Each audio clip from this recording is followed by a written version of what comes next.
On the edge of space, before time began, there was only the hubverse. Sprocketeers avenged clarity, they dismantled obscurity, they danced when the flywheel spun. Here, we bring you the stories and the journeys to becoming the HubSpot Super Admin.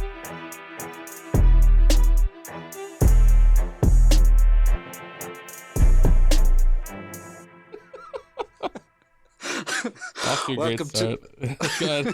Off to a good start already. Yeah. Welcome to the Becoming a HubSpot Super Admin podcast, where we're championing the HubSpot Super Admin. Today we're here with Max, and we'll start with Max's spirit animal. Oh, great. You want my spirit animal. Well, what's up, everybody? I'm Max. My spirit animal, it would probably have to be, I don't know, a lion or something. Probably just because I'm a Leo and that's the only one I can think of.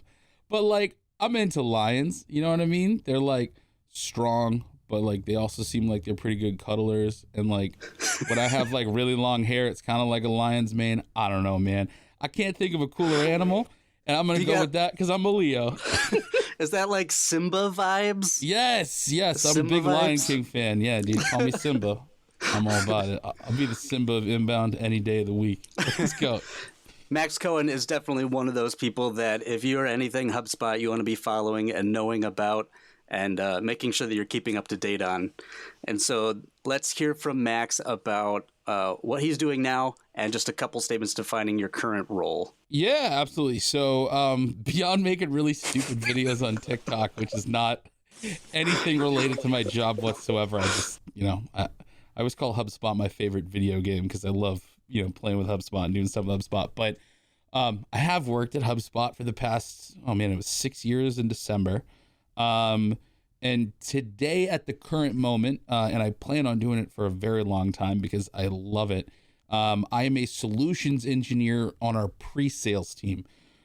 Engineer is a very generous title for me because I might be the farthest thing from an engineer you've ever met in your entire life. I'm probably closer to a train engineer than a software engineer. But a solutions engineer, what we do on the pre-sales team is we are there to be like strategic partners on deals for folks when they're evaluating HubSpot, right? So, if I'm a sales rep and I have a customer evaluating HubSpot and it's like there's a certain MRR threshold and stuff like that. But, if the deal requires, a more technical conversation around our APIs or integrations or functionality within the tool, or, strategy, right? Right. We'll typically get brought on as strategic partners to help that, customer evaluate HubSpot and get the deal over the finish line in a way that benefits everybody. So we're there not only to be like advocates for the rep, but advocates for the product and advocates for the customer and making sure everyone's well taken care of. So we do more than just like get on calls and talk about technical stuff. I do my fair bit of that. Absolutely. But, oftentimes I'm working with reps on like how they're positioning or explaining tools or, how to, the easiest way to understand the whole point of different hubs or, stuff like that. Right. Doing a lot of explaining what Operations Hub is lately, which is like a super fun one and confusing to a lot of people, but also like is just the simplest thing ever if you just really look at it. So it's awesome, man. I'm having so much fun. I get to have really cool conversations about the product. I get to be really close to the product team. I'm working with just like the smartest group of people I've ever worked with, and that's gone for every single team I've worked with at HubSpot, but this team is amazing. And I love it. I feel really at home here. It's super great. I'm having a ton of fun. But yeah, solutions engineer, sales team. Bam, pow. Bam. That's what it is. Sap. Yeah. Mad simple. Yep. It makes sense that as you can open up HubSpot and you can start using it, and there are some basic tools, even free tools that you could just use. Yeah. It makes sense, though, that as you start to build out, these solutions engineers like yourself want to start integrating all of these systems as it grows bigger and bigger and just by nature more complex. Oh, yeah, absolutely. I mean, like it's, HubSpot is both incredibly simple, yet can be incredibly complex at the same time, just depending on the angle in which you view it, I think, right? So Heard. It's fun to go in and take something that at face value seems way too complex and then making it like much easier for everyone to understand and feel comfortable, making a decision around, right? So Love it. HubSpot's super interesting, and that's why I love talking about it. Yeah. All right, so now we know where you sit today and where that is. Let's go back. What got you on this trajectory? What sparked your HubSpot life? Tell us that story. Funny story. So I went to UMass Dartmouth to get a degree in marketing after I didn't get into any other school. I originally wanted to go to school for film. And now I'm making TikToks, which is just, I guess, life's funny way of just saying, "Ha, you idiot." You made it. Yeah, I made it, ma, right? So I wanted to go to school for film. It didn't work out. Went to school for marketing, had to pick a major. Chose marketing because it seemed like, generically business enough that I could get a job somehow after, college. And I guess I just really wanted to enjoy college. But I really liked the marketing and sales stuff. I really, kind of grew to love it as I learned more and more about it. And I graduated in 2010, and I went right back for my master's. So this is important. This is why I'm telling this whole bit. You'll see it in a minute. Went right back for my master's because none of my friends graduated.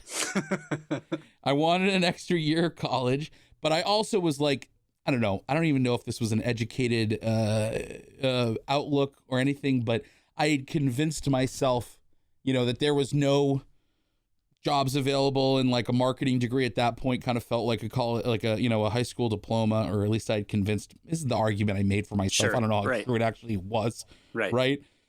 I was interpreting the world at that point, and I was like, you know what?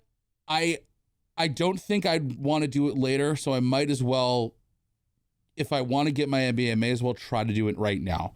Because not HubSpot. UMass Dartmouth had a good MBA program. They had a good business college there. I was, in the mode of learning, and all my friends would be there if I went back, right? So it was like, hey, senior year 2.0, let's go, right? I was super into it. One of the classes that I took for this MBA was called an interactive marketing course, and it was taught by this gentleman named Dr. Steve White. And Steve White was one of my marketing professors throughout all 4 years. So every there was always a couple of marketing classes I took every year that Steve White was the professor for, right? Tracking. Yep.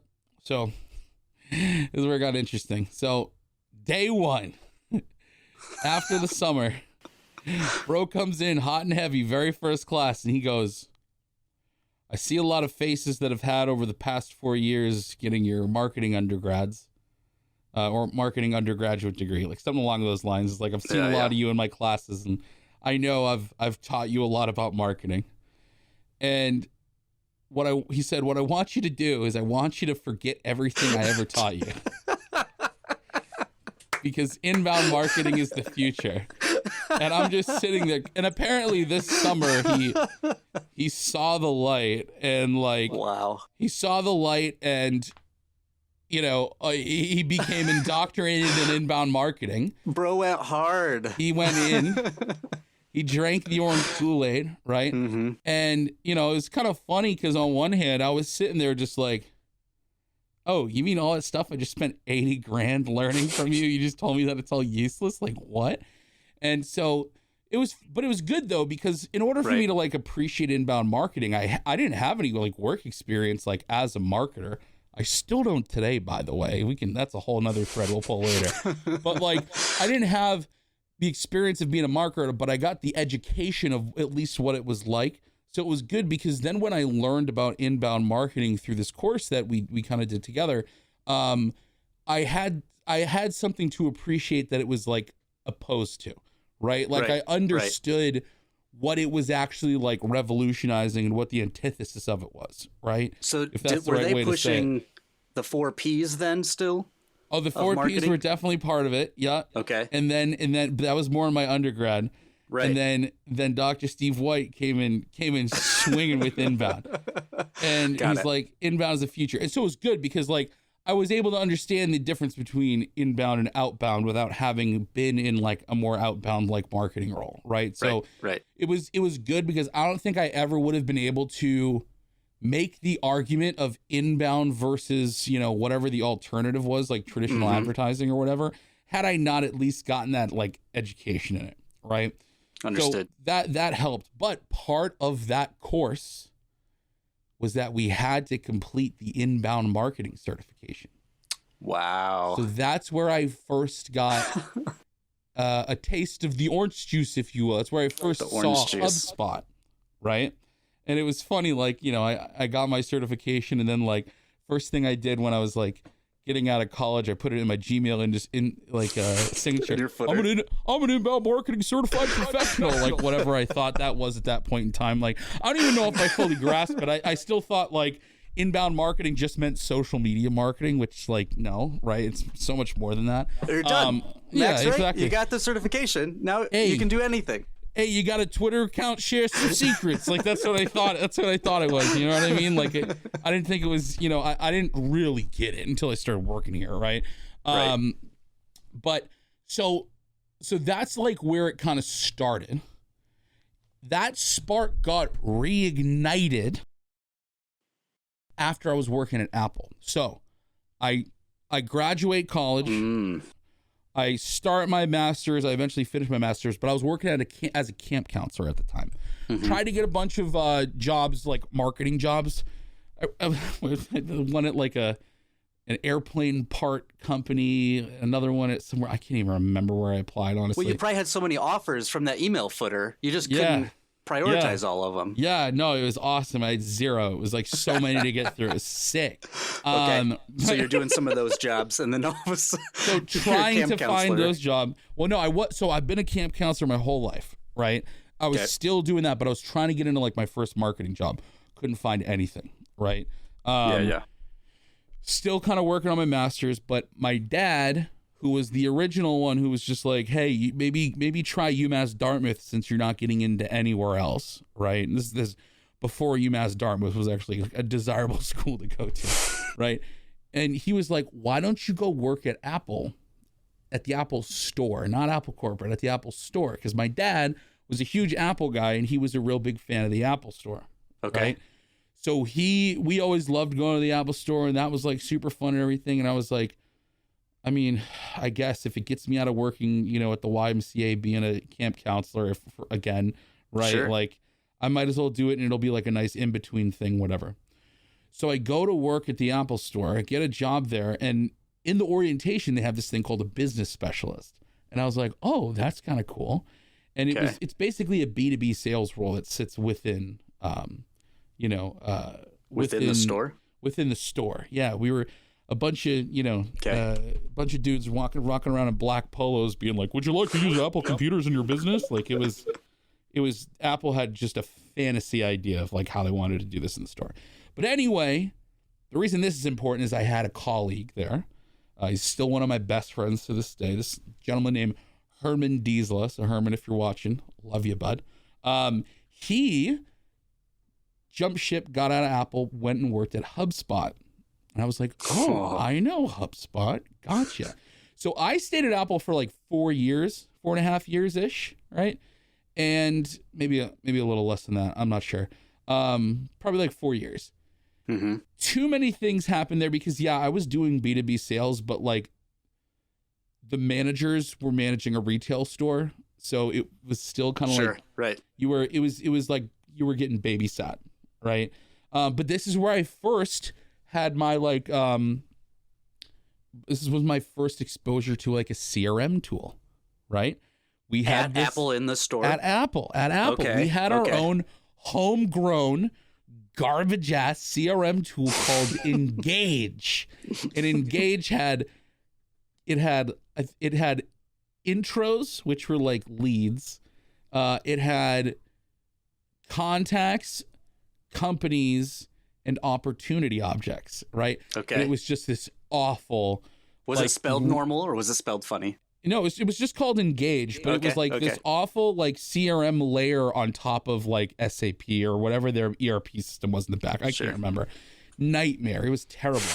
So like when I came across HubSpot CRM, it was like, oh, this is a breath of fresh air, right?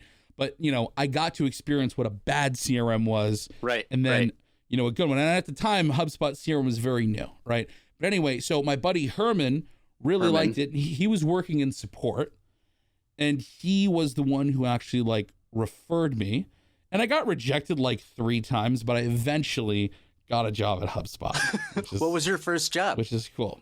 So my first job at HubSpot, and arguably the one that like really, well, I mean, both roles kind of really prepped me for what I'm doing, but the one that really made me fall in love with HubSpot was my first role. And that was at the time it was called an implementation specialist. So today you all know these lovely folks as customer onboarding specialists. So back then when we were just a marketing tool, my job was to get people up and running on the marketing like pro and above tools, right? So like that's all. The CRM was still like a free CRM.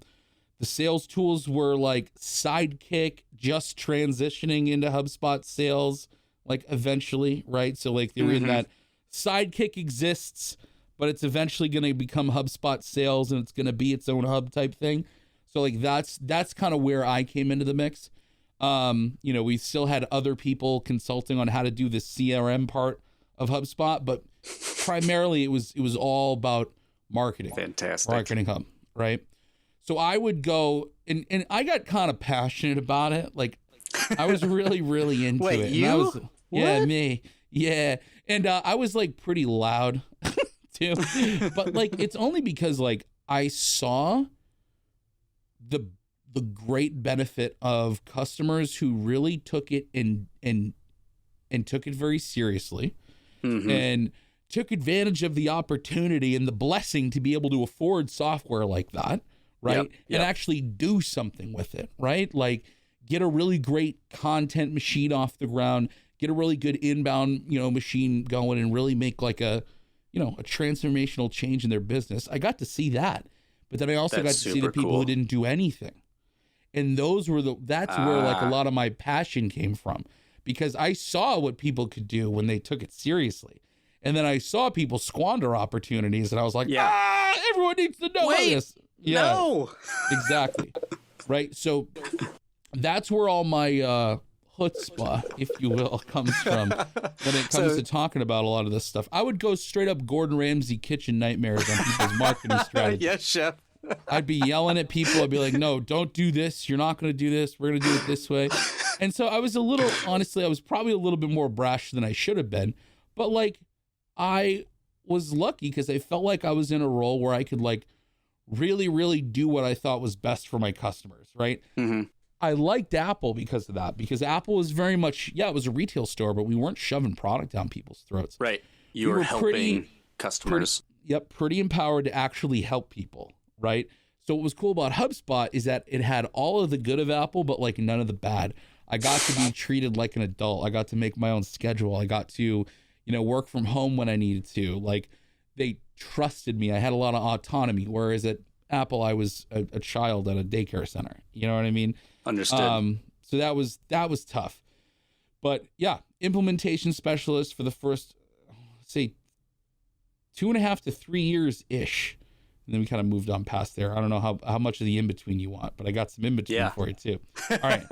So for sure. The milestones along the way are a big one, because you have this whole like Steve giving you your undergrad and here's the way the world works.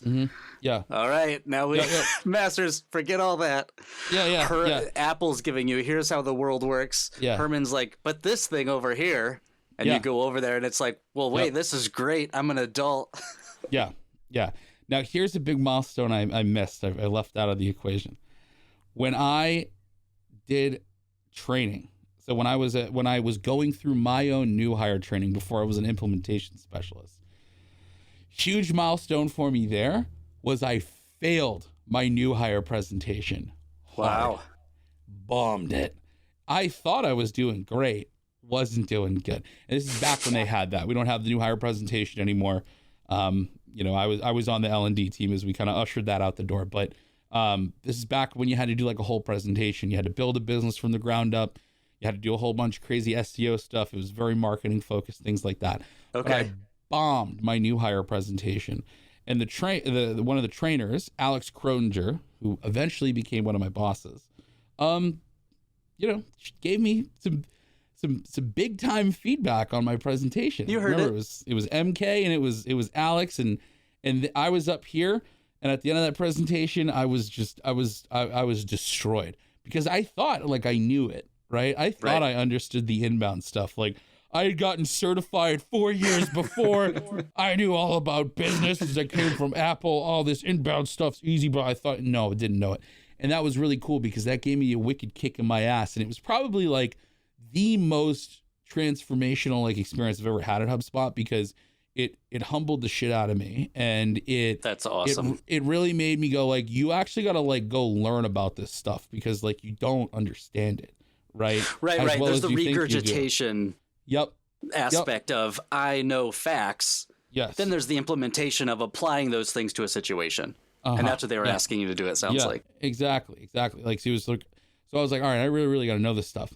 But I also really loved training when I went through it. And I was like, man, I could like see myself doing something like this one day. Right. Now, fast forward through all my time working with customers, what like I slowly learned about myself is that I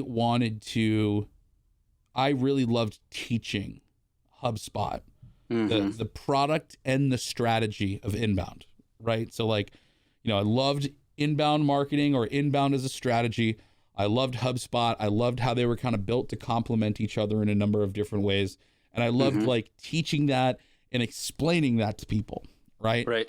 So I was like, oh, like I kind of want to do this, I wanted to like, how can I have like a thing, a better impact where I can keep doing this? And I didn't know how to put this into words. I didn't really know why I wanted to be a trainer, but I knew I wanted to like teach HubSpot to people. So my friend Nick Congelosi, who's another big kind of figure at HubSpot, like a figure in my HubSpot journey, he actually came to HubSpot with me from Apple, from the same store that I came from. He used to be one of my managers. It's just a funnel from this Apple store out there. Yeah. It's kind of funny. So we both left that same Apple store at the same time, both joined HubSpot the same day, in the same training class and everything. He actually started as a customer trainer, then he became the product trainer, one of the product trainers on the L&D team, and I wanted to do that job too. So I eventually applied, and he kind of like helped me work through like what I wanted to, like why I wanted to do it. Right, which I think was like really in line with kind of what he wanted to, because he was kind of talking through it, and I was like, yeah, that's kind of what I want to do. But he helped me kind of figure out that like, yeah, I wanted to have like a bigger impact and get people like as jazzed up about HubSpot as I was, right? Like I was super excited about the tool, the product, the strategy, all that kind of stuff. But I want everyone else to come in with the same tenacity, being like, yeah, HubSpot is the shit. Let's do this, right? You're handing over the Kool-Aid to everyone. Yeah. I was like, man, if I could pass out that Kool-Aid at the beginning of everyone's HubSpot journey, like sign me up. Like that's what I want to do. right at the table, you're just, here's your Kool-Aid. Yeah, here's your Kool-Aid. Here you go. Here's your t-shirt and your Kool-Aid. Flywheel go burnt, right? So like, I was super pumped. So I joined at the same time with my colleague Jill Noonan, who was another one of the product trainers there. Jill Noonan. I think she came from the partner side. She did. She was I think she was a partner manager or something like that. And we both started at the same time. I think she started like a month before me or something like that. But I was on that team with her, kind of running the new hire trainings. So we had this program called HubSpot Foundations. We ran that for a while, and that was like every HubSpotter's, first, week or two at HubSpot, that was the training you went through. So we trained all around about the tool front to back, not like, nothing crazy too deep, but like, giving everyone a good like understanding of like what HubSpot does, what the inbound methodology is. We talked about strategy a whole lot, things like that. Right. It's a good level set. Everyone on the same page. Yeah, absolutely. And so, so we did that I was on that team for maybe 3.5 years or something like that. And then so eventually it kind of got to the point where I was like, and this is interesting because I think HubSpot's a great place to go work if you either really like doing something and you want to do it for a long time, or if you want to experiment with stuff, right? I had no intentions of being in a learning and development career, right? Yet I found myself in one, right? Mm-hmm. And then I also told myself, in all the time I worked in services and all the time I worked as a trainer, after my experience at Apple, I was like, I'm never going back into B2B sales again. Yeah, right. Oops, I did, right? And of course, like, life changed, things happened, but like, you know, big things for me was like, I kind of got to a point where I'm like, you know, I'm probably as good of a trainer or a facilitator as I have any interest in being, right? Like, you would not catch me dead going to, you know, another SaaS company, let's say, to go be a trainer. Or you wouldn't find me being a trainer at some other company just so I could be a trainer. Like, you know, I liked training HubSpot. That was my jam, right?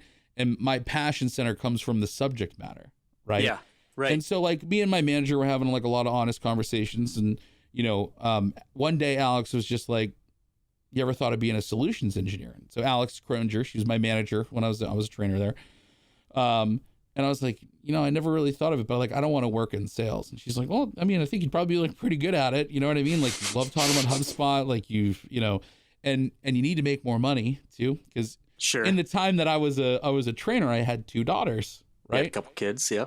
So for the first time in my life, I really had to care about how much money I was making, right? Yeah. And like, comparatively, sales to learning and development, you make more money in sales, right? You know? And so we were at that point where it's like, you know, I don't really know how much more of the L&D route I want to go down that's like not HubSpot related.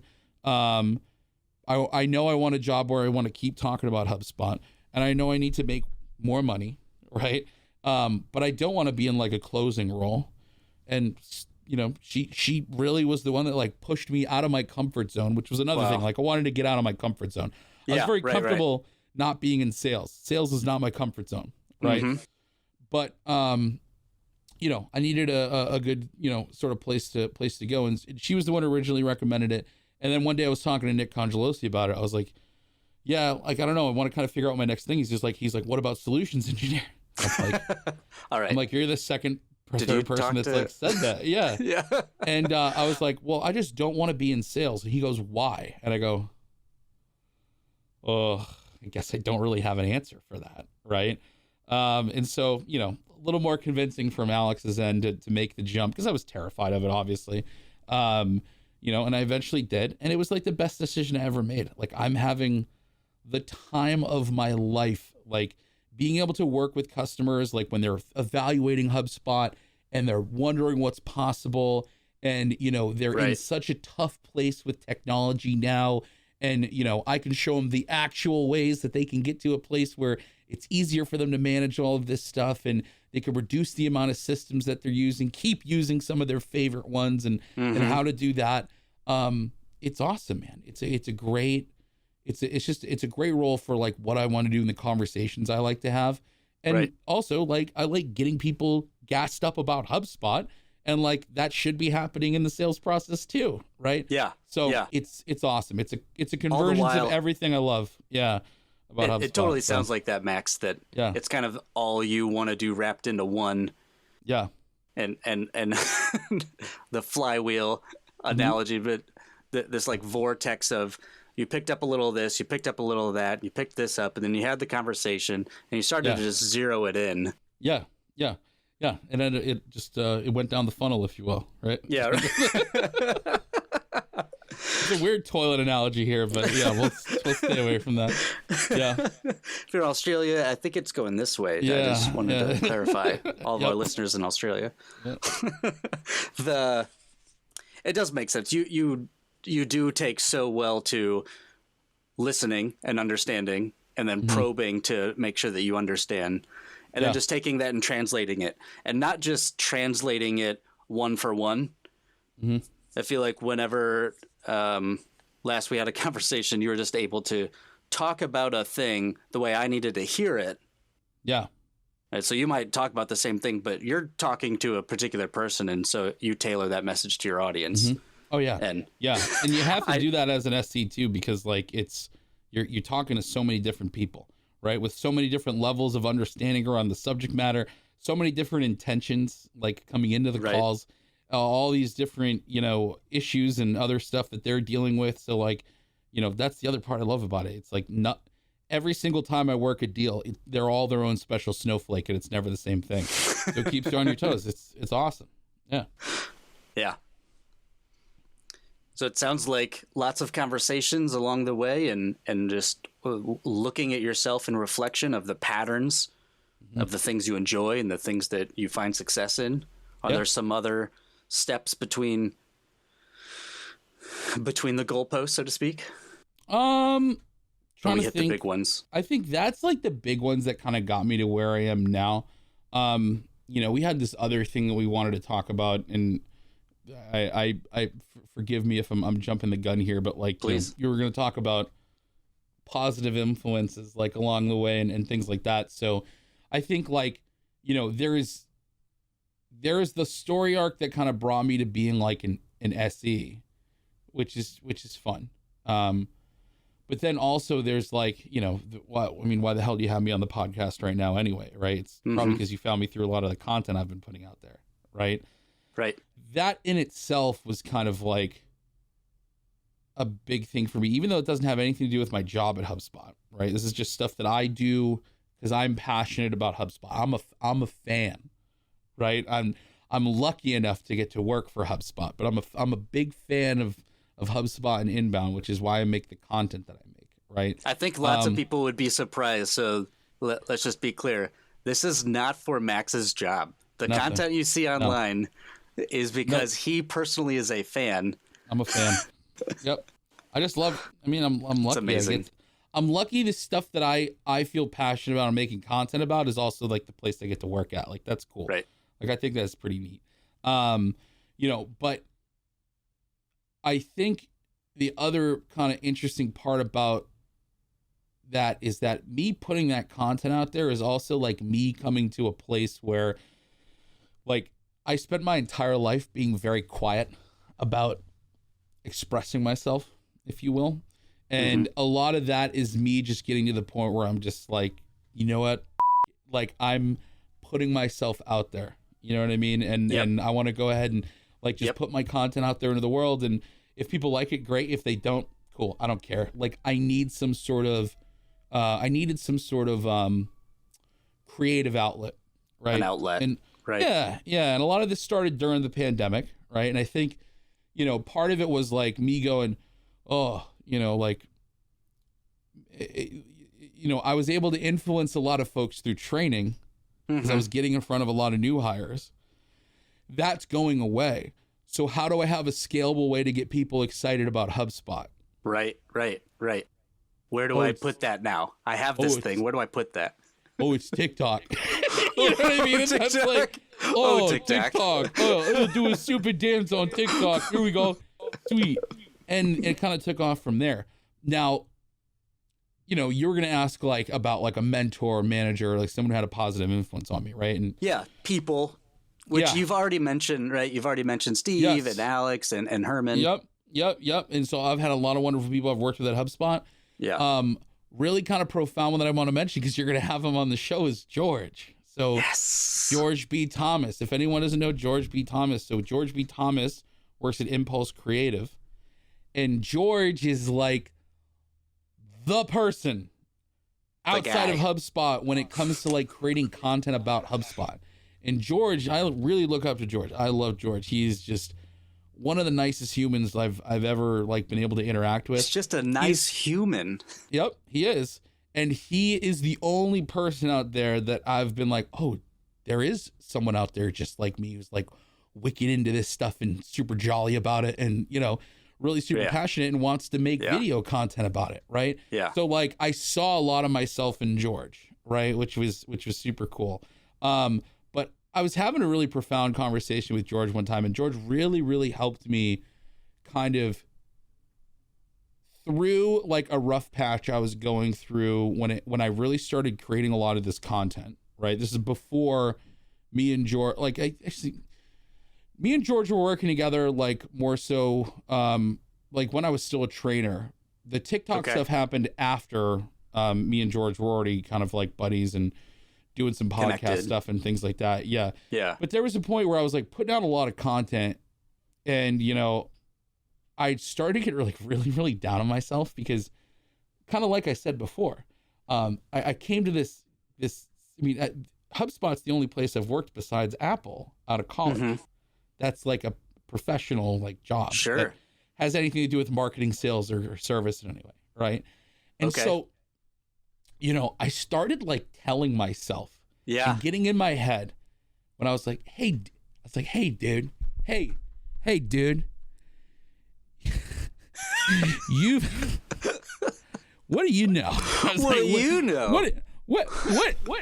Who are you? Where do you get the right to go out because essentially I was sitting here just like, okay, I've spent the past X amount of years in my career teaching people how to grow businesses, scale sales teams, do really good marketing, or do inbound marketing, set up customer service and success teams and tactics and like all this crazy stuff.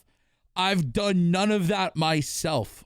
All of the information I give and the opinions I have and the stuff that I've learned has all come from experiencing it vicariously through the customers I worked with when I was onboarding folks, right? So, a lot of it wasn't from, experience I had doing those things. It was experiences I went through helping my customers figure those things out. Yep. Right. And eventually, I gained a pretty healthy understanding of it. But I kept telling myself, bro, you don't know anything because you've never been in these roles. So, like, why do you have the right to make content about this stuff? That's and so amazing. I was telling this to George. I was like, George, because we just did like we were just hanging out on Zoom one day. I was like, George, I'm having a crisis, right? Mm-hmm. And I'm like, I spent the past X amount of years telling people to do this, do that. I've done none of these things. Like, what am I doing? And he looked at me and he's like, all right, like this is the craziest shit that anyone's ever said to me. He says, all right, let me ask you this. He's like, who trains the astronauts? And I was like, what are you talking about? He's like, when the first astronauts went up into space, who taught them what space was going to be like? And I was like, the astronaut trainers? And he's like, yeah. And he's like, are those people astronauts? Have they been to space? And I go, no. And he's like, now, do you think Buzz Aldrin and all those other people that have been to space come down and then train other astronauts? Or do you think there's people that do that for him?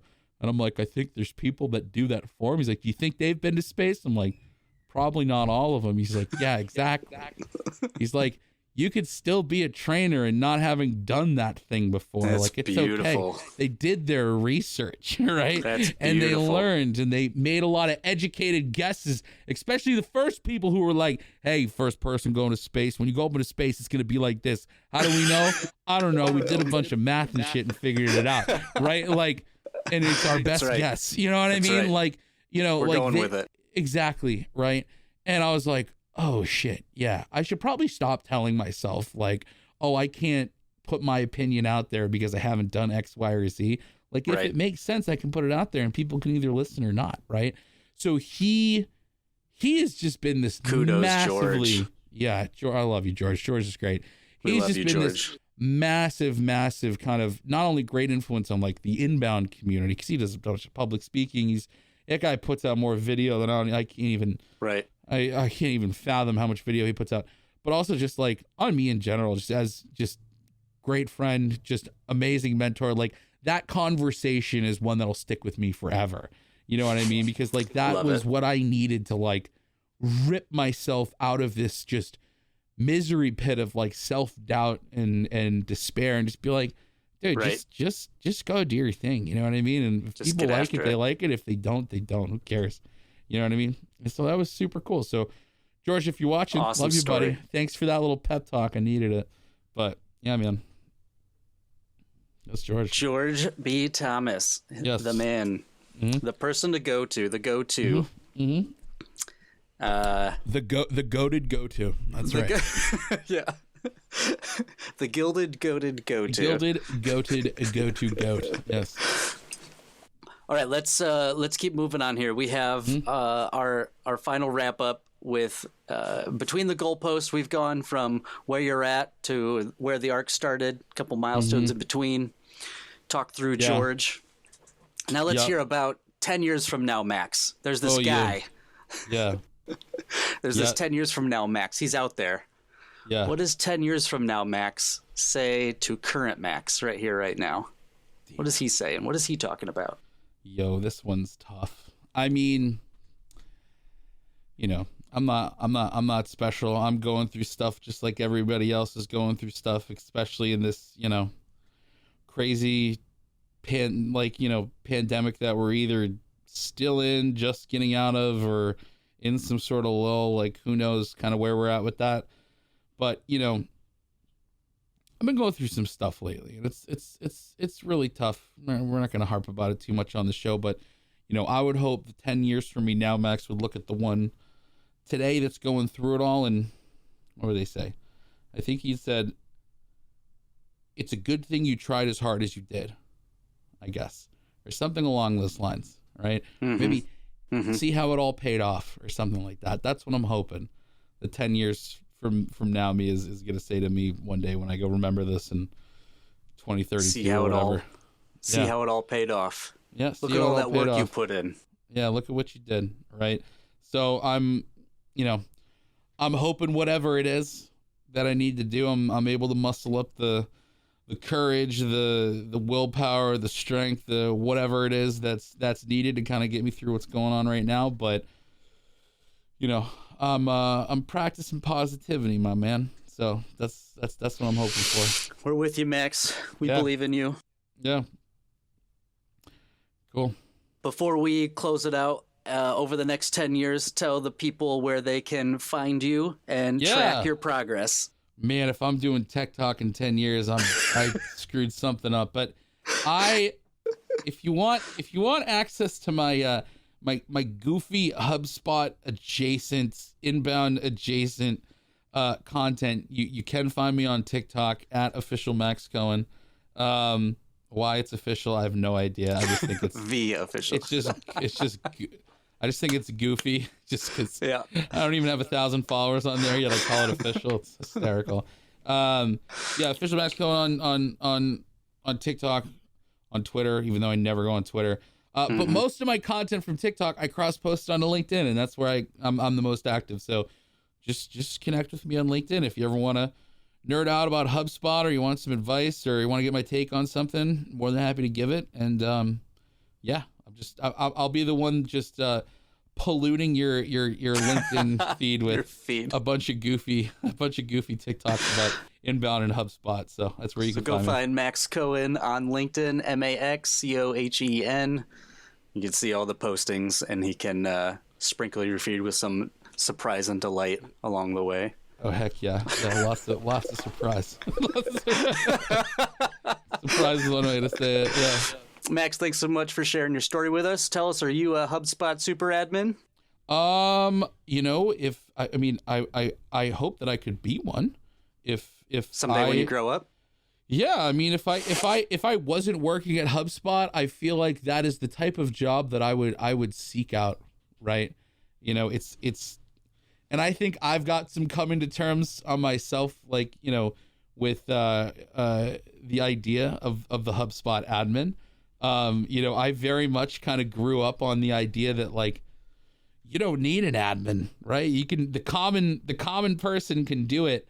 But you know, what's cool is, like, you start to see businesses doing more and more and more and more and more with HubSpot. It starts to, you know, justify the need for a HubSpot admin, which is like a really exciting thing to see, like the growth of the tool and how it's like starting to, you know, reach up market and everything way better than it was before. It's just super cool. So I'm super excited about it. And yeah, one day maybe I'll be one, or I'll keep being an SC. Either way, I'm going to love HubSpot. I'll be a super something. Either way, it's HubSpot related is the point. Yeah, for sure. Cool, man. Thanks, Max. Hey, thanks for having me. That was super fun. And Yeah, keep on growing better, as they say. Grow better. Yeah.